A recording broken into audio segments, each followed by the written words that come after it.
Farmer Kids, Farm It Forward. The story of Timothy.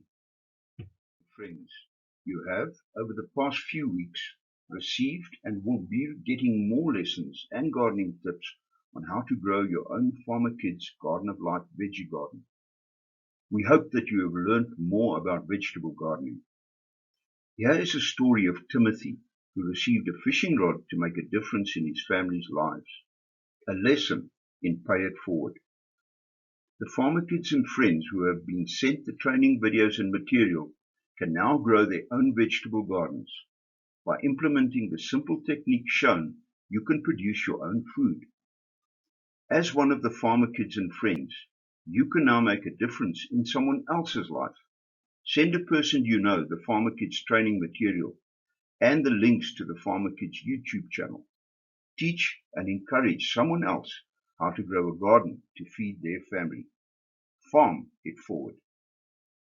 Please use the link below to get to the YouTube channel.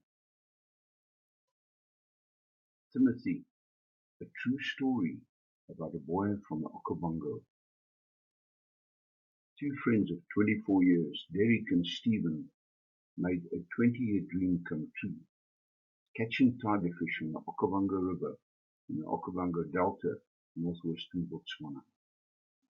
On the 10th of October 2014, Stephen and Derek left Pretoria to join Stephen's friend Marnie, who has a small farm on the banks of the OKAVANGO River near a riverside village called SHAKAWE. They were going fishing, but God had his own plan. The two friends arrived in SHAKAWE and started doing a reconnaissance, finding out what bait the local fishermen were using and where they were fishing. The people along the banks of the OKAVANGO River are very poor and earn money by catching fish and selling it to other people in the villages. It is during this time that they met Timothy, a young Kavango boy, who helped his family survive by catching fish in the river. But Timothy was different to other boys. He was deaf and dumb. The other boys made fun of him because he could not speak properly and could not hear. His clothes were also torn and dirty because they were all that he had. Derek and Stephen asked Timothy if they would help them to get earthworms for bait, as the other boys didn't want to help them. They were too busy fishing, catching their own fish for supper. But Timothy, using hand signals, showed them that he was prepared to help. He jumped into his makoro, a dugout canoe, and went to find earthworms. An hour later, Timothy was back, a small plastic pot filled with wriggling earthworms in his hands. When Stephen offered him money to pay for the worms, Timothy showed that he would rather wanted fishing hooks and line so that he could catch more fish. Fishing tackle was very scarce in their village, and he didn't have money to buy more. Stephen noticed he was the only one of the young fisher boys that had a fishing rod and reel.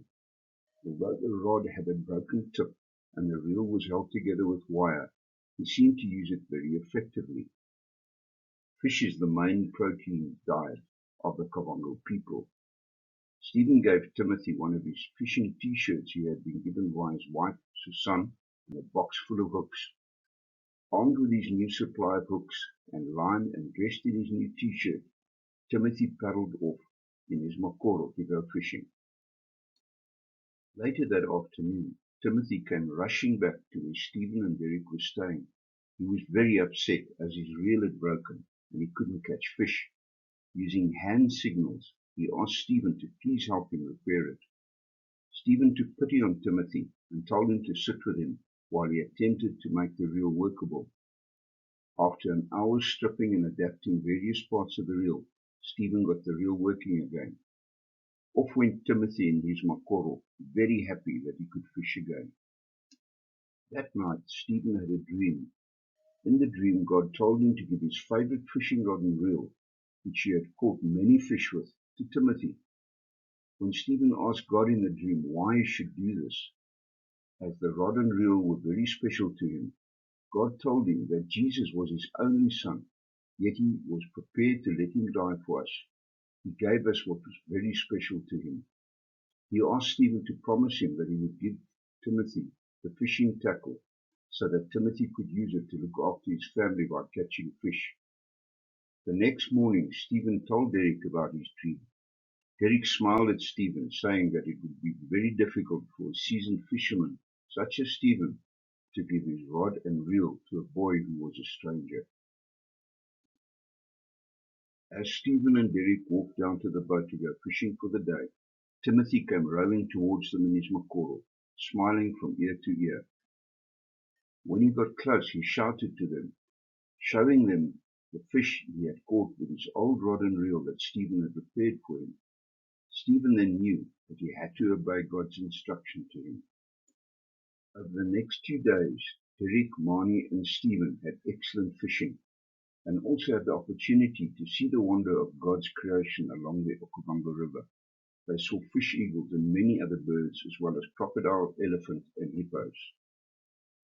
That afternoon, as they were traveling back along the OKAVANGO River to their cabin, Stephen thought about what he had to do when he got back. He decided that if he saw Timothy on his return, he would take it as confirmation of God's dream, and he would keep his promise and give Timothy his favorite rod and reel. When they arrived back at the camp, who came rowing towards them? Timothy with 2 friends. Stephen now knew what he had to do. He waved to Timothy and his friends to come up to his cabin at the lodge.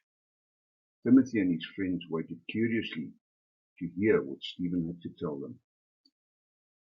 Stephen then explained to Timothy using hand movements that God wanted to bless him by giving him a new fishing rod and reel. Timothy and his friends were amazed. They couldn't believe what was happening. Stephen and Derek gave them more hooks, sinkers, and spinners so that they had enough tackle to last them for some time. He explained to Timothy that they were going to go back to South Africa the next morning.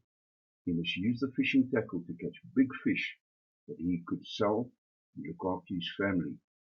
After thanking Stephen and Derek for helping them, Timothy and his friends climbed into their makoro and rowed away, very happy with the gift of the new fishing tackle that they had received. The next morning, very early, Stephen and Derek packed their bags and loaded their equipment, ready to return to South Africa. From across the water they heard a shout. It was Timothy, who was rowing as fast as he could towards them. As Timothy grew nearer, Stephen saw he had a huge grin on his shining face. He had got up early in the morning and gone fishing with his newly acquired fishing tackle and caught a beautiful bream, one that he could sell for nearly 15 rand. With that, he could buy food for his family. After giving Stephen a final hug, he jumped into his makoro and paddled away. Today he would catch more fish. No one would laugh at him again. He would now be able to look after his family, as he could catch big fish with his new fishing rod and reel that he could sell. Give a man a fish and you feed him for a day. Teach him how to fish and give him a fishing rod, and you help him feed his family for a lifetime. For God so loved the world that he gave his one and only Son, so that whosoever believes in him shall not perish, but have everlasting life. Thank you for joining us and listening to the story about Timothy. Please contact us on 082 651 3456 or on email stephenb@newnet.co.za should you want to find out more about Farmer Kids and the Farmer Kids program.